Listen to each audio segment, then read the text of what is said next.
E a inveja, ela é algo perigoso, porque com o invejoso você não pode lutar, com o invejoso você tem que fugir. Com o invejoso você não pode lutar. Não, você foge, você tem que fugir. Por quê? Por quê? Porque o invejoso, ainda que você tenta ser amigo dele, o único intuito dele é de te destruir. Meu Deus. Porque ele não aceita Sim. o lugar aonde Deus te colocou. É o que aconteceu com Saul. Saul não aceitou o lugar que Deus colocou o Davi. E o pior, não é só Deus nos colocar, é as pessoas testificar. Então, engraçado que Saul é rei, só que ele não quer aceitar que um pastor é melhor do que ele. Então, um pastor é como se fosse um camponês, né? Então, nós estamos falando de alguém camponês, alguém da plebeia, sendo agora um potencial e alguém que está na realeza, se vê intimidado, ameaçado. Só que isso se dá pela vaidade do seu coração, né? Ele se achou autossuficiente a tal ponto de não precisar de Deus quando ele apresenta o sacrifício, por não esperar Samuel chegar. Então, às vezes, existem atrasos na nossa vida que Deus permite algumas promessas atrasar somente para revelar o que está dentro do nosso coração. O atraso na vida de Saul revelou a autossuficiência que existia dentro dele. Então, ele se sentia tão bom quanto a ponto dele exercer um ofício que só era do sacerdote, né? Ele era rei, mas não era sacerdote. Ele era rei, mas ele não era determinado para aquela função. E isso impede. Por quê? Porque o mundo espiritual ele é estabelecido por legalidade. Uma vez que você é posto numa patente, você tem que ficar naquela patente.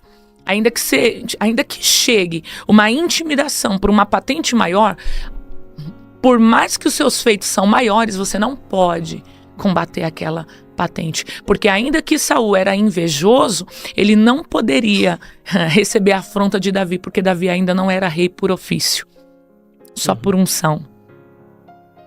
Por ofício é só quando ele toma Jebus e Jebus reconhece ele como rei. Até porque mesmo depois Jebus se torna Jerusalém. Sim. Mas até então ele não é reconhecido. Ele só é confirmado pelos céus. Sim. Então, existem coisas que a gente precisa ser reconhecido na terra, para que a gente tenha habilitação para entrar em geografias.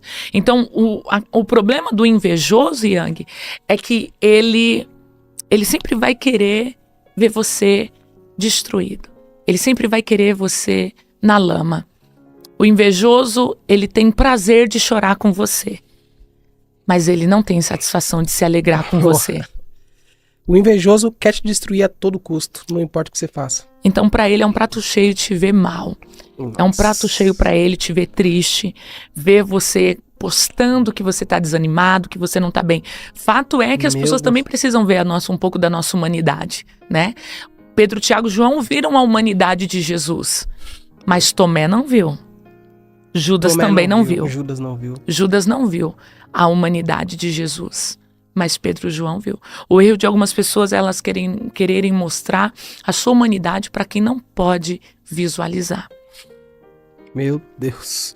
Mostrar a sua humanidade para quem não pode visualizar. Não pode.